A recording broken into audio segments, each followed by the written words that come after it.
angry guy here, and women are openly selling their bodies on the streets as passport bros leave.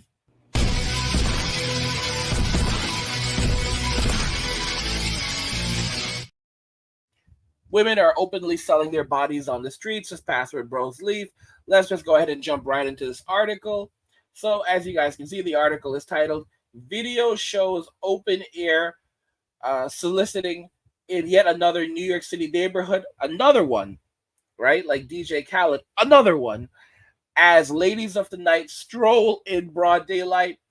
I'm actually restarting this video because I tried to play the video, but it was just so unbelievable. This is from the New York Post. It was just so bad, I would not risk putting it on YouTube. So let's just go ahead and read this. The raunchy old days are back in East New York, where some blocks, that's a neighborhood in Brooklyn, New York. The raunchy old days are back in East New York, where some blocks are overrun by ladies of the night hawking early morning adult work, with one strutting her stuff nearly completely undressed in the middle of a street.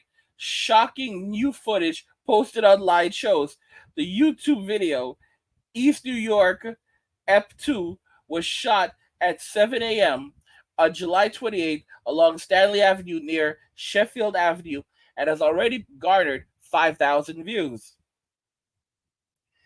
A woman wearing a see-through orange negligee and silver platform heels can be seen walking back and forth in front of a parked car next to a trash truck in an industrial block.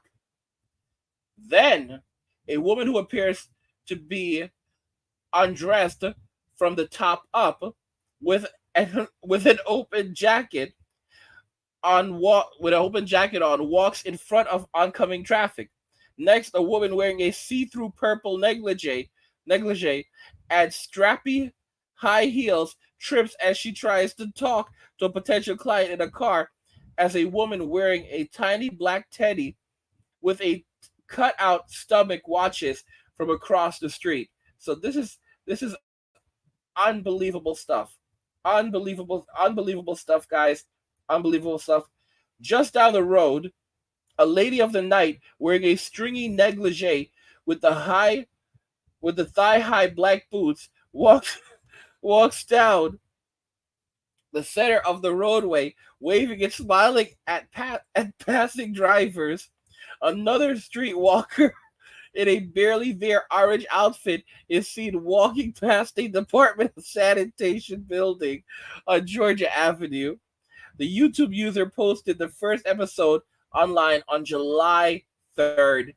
So this is some crazy stuff, and it showed the trade, okay, the Lady of the Night trade on Pennsylvania Avenue, and received 448,317,000 views according to the site.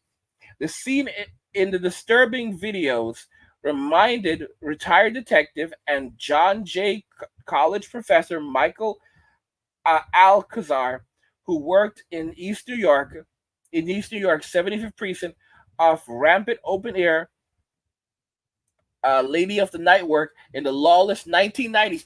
Guys, so basically, back in the 1990s, when Mayor Dinkins was mayor in the early 1990s, it was terrible. All right, you had 42nd Street.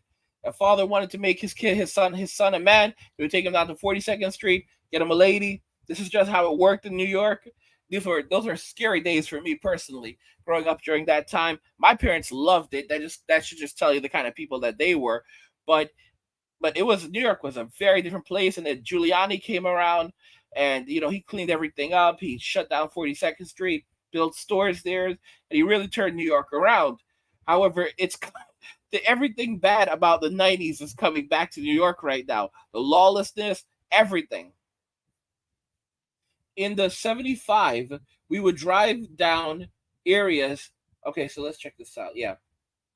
In the 75, we would drive down areas where there were waves of them, said Alcazar, who was on the job for 3 decades. It's sad because we cleaned it up and now it's back. And with that, they're also trafficking, people who are underage. Alcazar said when he was an undercover officer, the NYPD would arrest 13-year-olds and get them help. They look at the guys who they're working for like they're gonna take care of them. He said they don't know they're being used, and I wanted to show you guys a video, but it's just like it's so bad. There's evidently over 300 of these guys that are these managers that are managing the ladies of the night. You know what I'm talking about.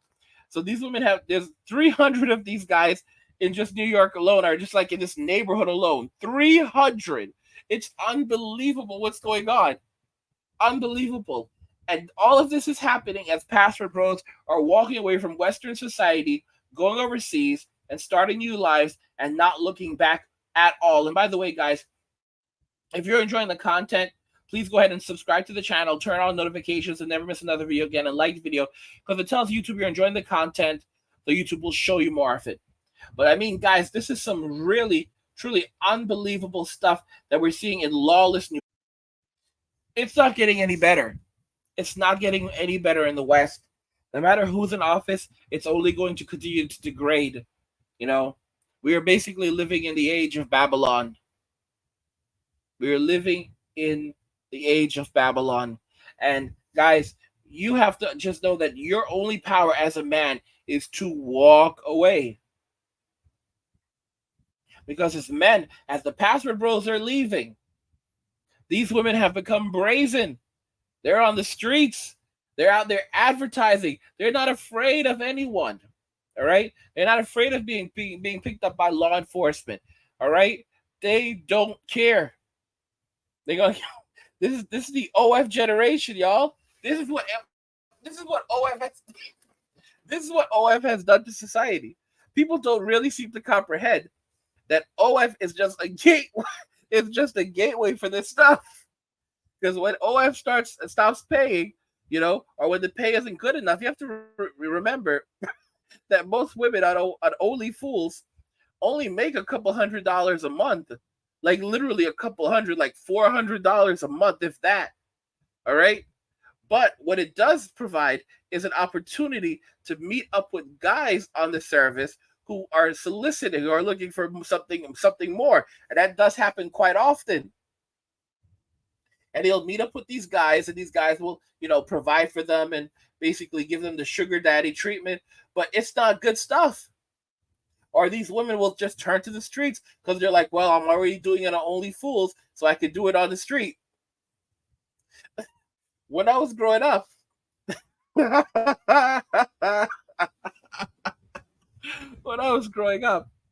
was a girl I went to school with, and she was not American. She came from a good family.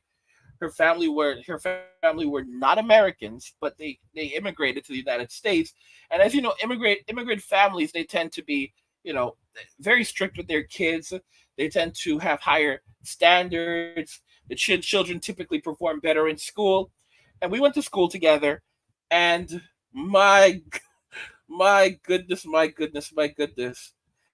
there was, I started hearing stories about her after we graduated from middle school. We went to middle school together. After we graduated from middle school, I started hearing stories about this girl. And girls, I remember distinctly her fixing we were at graduation together, I recall, and she was fixing my collar at graduation, so I knew her pretty well. And I thought that things would, she lived literally one or two houses from me. I knew her brother really well. And I started hearing stories that this girl was out there in the streets. And I'm like, what? That she was out there in the streets soliciting. And I'm like, no, this can't be true. And my brother had a friend. And he saw his friend saw this girl, right? And he said, how you doing, miss? And she ignored him. And he said to her, oh, so you don't want to talk to me now, huh? You were calling me when I was over by so-and-so street, but now you don't want to speak to me. And I'm like, okay, this is insanity. This is This can't be true. This can't be true. It turns out, instead of going to high school, she didn't bother going to high school. She went straight to the streets with these other girls. And they started working the streets. She came from a good family. And her brother was so furious. Man, that guy, her younger brother, he was my younger brother's age. So he was 2 years younger than me. And her brother was 2 years younger than him. It was crazy. Her brother was 2 years younger than her, right? Just like my younger brother. And it was just madness because he was a grown guy and his sister was out in the streets and he couldn't handle it. And then here's what she ended up doing. She went from the streets, and then when her parents were gone, she would just start bringing dudes into the house. So this kid is in there, and she has men just coming in and out of the house, in and out of the house. So she started running her business from her parents' house. I remember her name, but I won't say it to y'all because maybe y'all can Google it and find it. Because the internet is forever, right? You could Google her name and what she was doing, and maybe it would pop up. So I'm not giving y'all that. But evidently, it was her parents eventually like shipped her outside of the United States. Like they sent her overseas. They sent her overseas. That's how bad it was. Her brother was so angry and so furious. It was just painful. Painful to see, man, to see a brother speak of his sister this way. It was something on it. It was just like, and to see the look of disgust and fury on his face. I mean, think about this. This man is in his house playing PlayStation, and some dude is telling him to scoot over. He got next. Like what? Like, yo, man, scoot over. I got next. What? What? No. No. Guys, this is the lawlessness that is returning to Western society.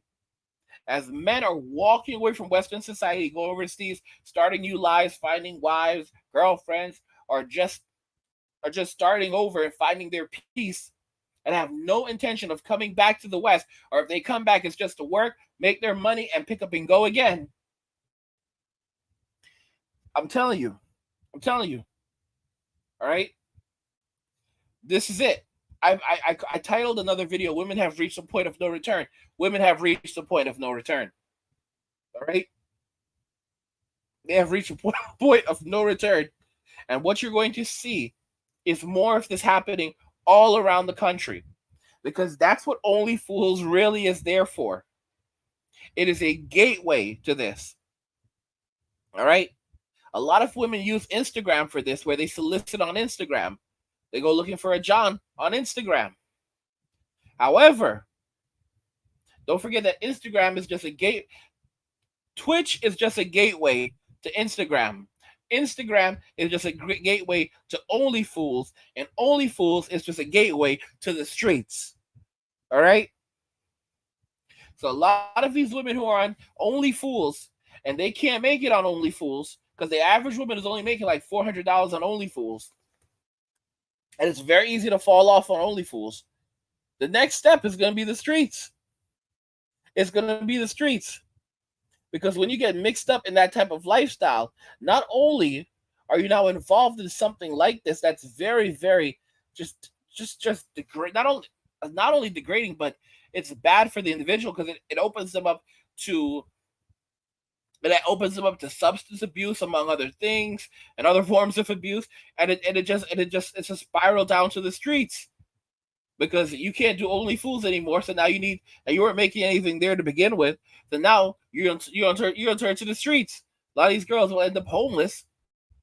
All right, are just trying to survive, and they'll turn to the streets, and they'll be out on the streets, and that's really what it is. That's really what it is. Are you guys surprised by this? That women are openly selling their bodies on the streets as password bros leave? I want to hear your thoughts on this. You know what I think, but I want to know what you guys think in the comments. So let me know what you think in the comments. Like the video if you like it. Don't forget to subscribe. And if you like the video, share the video. And just remember that all roads lead to MWA, man. Walking away and cheers.